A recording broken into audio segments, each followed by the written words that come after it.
Imagine for a moment that all you've ever known is the inside of a gigantic spacefaring vessel. Not just you, in fact, but entire generations that have been and gone before you. All that even hints at the existence of life outside this aptly named generation ship are stories of fiction and ancient personal diaries of supposed ancestors that have long since departed. This is the exact setting of Dandelion Void, a game created by Project Zomboid modders that's currently in very early development, and I was approached to give it a try. In this video, I'll essentially aim to tell you everything you need to know about Dandelion Void, including what kind of game it actually is, more detail about who's actually making it, and their plans for the future, all while showcasing some exclusive pre-alpha gameplay in the background. So, I've already covered the very basic backstory of Dandelion Void, but to tell you a bit more about the game, it is firmly rooted in the survival genre, with your journey starting in a very similar way to that Project Zomboid, in that you essentially spawn into a crisis that has already significantly developed. The difference between the two is that we're not going to be fighting zombies here, but sentient plant life that has completely taken over entire modules of the ship, and they also just so happen to have a particular taste for human flesh.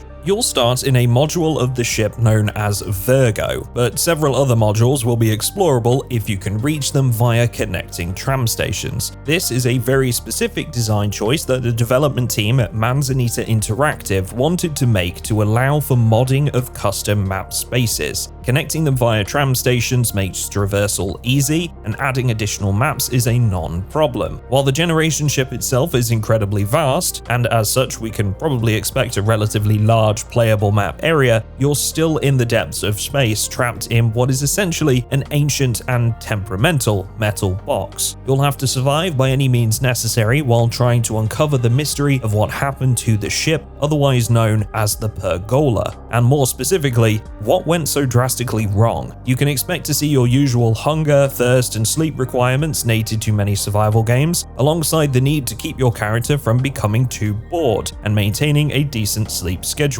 There's also a lot of similarities to Project Zomboid that you'll notice with Dandelion Void, and that's definitely not a coincidence. The game director, otherwise known as Brian, was the original creator of the popular Save Our Station mod for Project Zomboid, and as such, you can expect a heavy influence directing some of the mechanics in Dandelion Void. Now, I found the enemies themselves, currently referred to as uproots by the development team, to be a pleasant challenge when faced alone, but quickly becoming a real problem if you have to face them in groups. When late evening rolls around, not only do all of the lights shut off in one eerie chorus, the creatures you'd most often be fighting in isolation during the day begin to emerge from these small vents in the walls. You can fashion some makeshift barricades for these vents from your surroundings, which at least allows you to keep a small area relatively safe, so long as you keep tending to those barricades once in a while. This encourages the player to sleep during the late hours, and if you decide to go out exploring during this time, you're in for a much more challenging experience. It wasn't just the standard uproots that I encountered during my playtest though. I found this incredibly spooky creature lurking in a dimly lit hallway, currently referred to as the Twig Snapper, but the developers did say that this name could be subject to change, alongside pretty much almost everything else that you'll see in this video. Essentially, they respond to the player stepping on vegetation or roots in the surrounding area, and if you do that too many times, they'll awaken and promptly charge you. Last of my encounters was with a massive uproot called the Rattler, a large variation that has seemingly melded with human bones and viscera from its victims. Sadly, I was destined to become one of those victims. This thing absolutely destroyed me and was a very clear reality check that I needed to acquire some better gear before going up against it. I also stumbled across these exploding spores that can cause you to have a coughing fit and lose most of your stamina, and these hanging vines that attempt to lash out at you if you get too close to them. Those were all of the enemies that I encountered during this test, but I have since spoken with the developers, and they have informed me that they're also working on a prototype of a parasitic plant called the Brain Seed, which will embed itself into the body of the player and force them to consume dirt on a regular basis to feed the parasite now residing inside them. This one is still a heavy work in progress, but I think it's a good sign that the devs are trying to come up with some unique ideas for enemy any variety, and it'll be interesting to see just how many enemy types we'll be faced with when the game actually reaches early access. Until then, if you want to see some more raw gameplay footage, I actually uploaded a live stream that we did of Dandelion Void to my second channel. It's about an hour and a half of my first impressions when playing, and there is a link to that down in the description. Now, during this early preview that I was able to play, I was told that only a small segment of the ship was currently available, but having spent a few hours walking around and having a couple of attempts at survival, I wouldn't have known it unless I was specifically told. I was actually fairly apprehensive about the setting for this game when I first heard about it, purely because I was worried about the limitations that this kind of environment would have on the game. After all, there's only so many ways that you can present the inside of a spaceship. That said, I was pleasantly surprised as I explored deeper into the vessel, finding some sections that were entirely overgrown with plant life in a weird sort of sci-fi jungle, and others that weren't quite as badly affected. I was able to find a library with rows of bookshelves and various artwork on display, a makeshift survivor campsite that some unfortunate soul before me had constructed, which I promptly turned into my own base of operations, and even a heavily overgrown section on a lower level, which required a respirator in order to traverse on account of the deadly pollen that choked the surrounding area. The environmental storytelling was a standout positive from my time spent with this game, and was something that left me eager to push forward into the next undiscovered room, the next hallway, and the next sector of the vessel. If the current unreleased additional modules of the pergola are entirely different to this first one that I encountered, but retain the same level of quality, we could be in for a real treat with this game.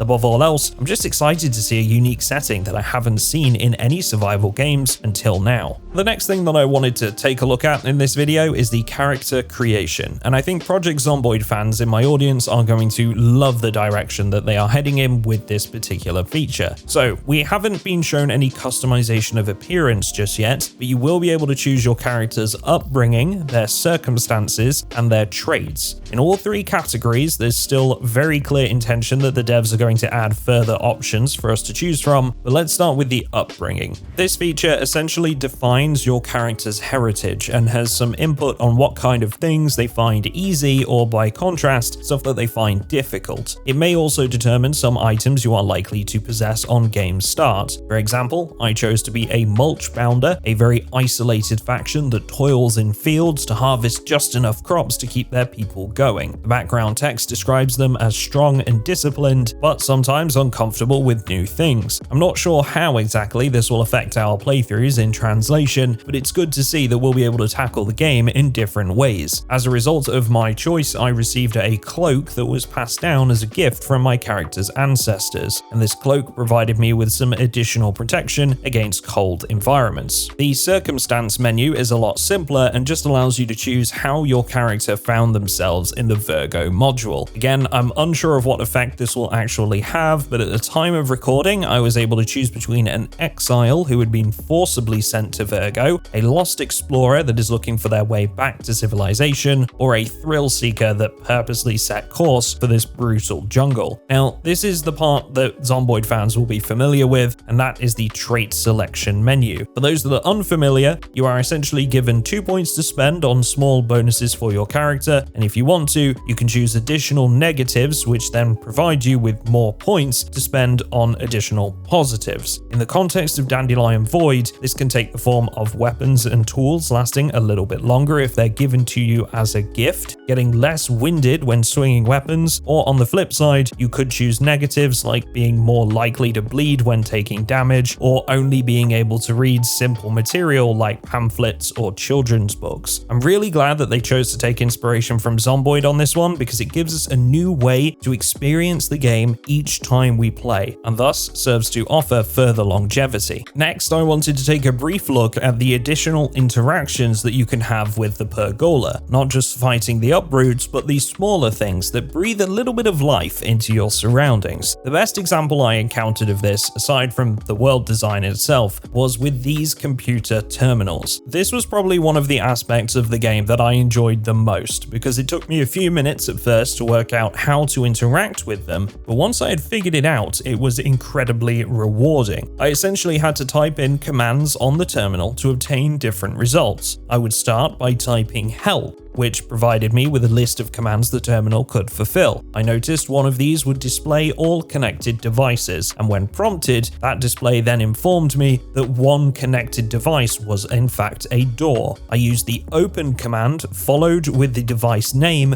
and that opened the door, revealing a loot room which allowed me to progress to a section of the module I hadn't seen before. I could also use the terminal to display log entries from other individuals, which was used to give me a bit of backstory and anecdotes from others connected in some way to the pergola. This was fantastic. It gave me some real Fallout nostalgia vibes from when I first interacted with the terminal in Fallout 3 as a kid. This was a bit more advanced than that, and it was a welcome challenge that actively rewarded me for spending some time with it. The other example I wanted to use was how I was able to create my own makeshift base camp, and again, how this actively benefits my character. Now, early on in my playthrough, as I mentioned earlier, I stumbled across what seemed to be a cobbled together little safe haven at the end of a hallway that was built by a previous survivor. Rather than simply loot the room and move on, I decided to start cleaning the space using a sponge that I had found earlier and move some furniture around the room to help me create some usable storage. I even set up a little desk and chair as a workspace. The room was transformed from an overgrown cautionary tale into a usable safe space that I could return to in order to sleep through the night. What was particularly interesting to me was that as I created my new home,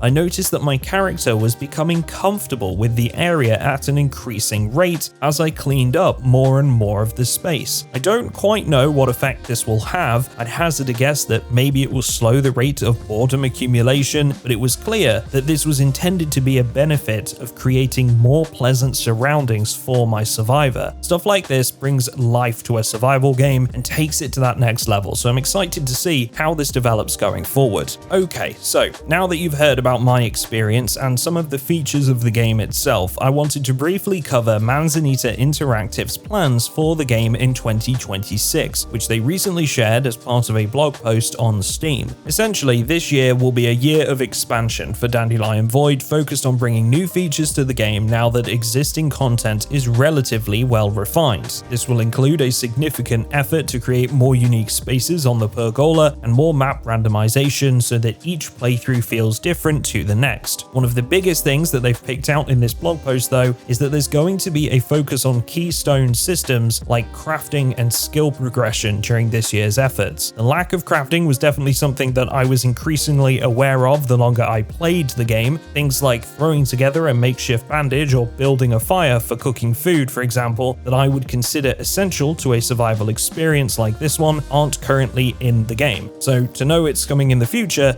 that's something that's worth keeping an eye on. Other points of focus include further development of the backstory behind the pergola itself, some new enemies and hazards for players to face, and a currently undisclosed major feature that the team are looking forward to unveiling. And it brings me great pleasure to say that I've been given permission to share that major feature with you as part of this video. Basically, Dandelion Void has now announced that there will be both cooperative and multiplayer available on top of its already planned single-player experience. This has been something that they've been pursuing for a little while now since the game found a larger audience and the development team began to grow. So while I'm not 100% sure on how far along they are with this, it is something that is being actively worked on, and Dandelion Void will no longer be a solely single-player experience. The writer of this blog post then wraps up this segment by explaining that the idea behind all of these additions over the course of the next year is to focus on development of mid and late game experiences, hopefully extending the time in which each player can spend in the world significantly. Now, that's just about it from me in this video, but hopefully this served to put the game on your radar and answer quite a few of your questions. But of course, if you do want to know more, please feel free to ask about the game down in the comments section of this video. I'm going to ask the developers to check on the comments and hopefully they can answer at least a few of them for you. And lastly, if you do want to see more of Dandelion Void, I'll be streaming some exclusive footage of the game next Thursday. That's the 22nd at 4 PM UK time or 11 AM Eastern on my Twitch channel, which is linked down in the description. That will then be uploaded to my VODs channel. I'll also leave links to the Dandelion Void store page and their Discord server so you can keep track of the game or wishlist it on Steam. Special thank you to the team at Manzanita Interactive for letting me take a look at the game and be involved with this early stage, and I hope you enjoyed getting an early preview as well.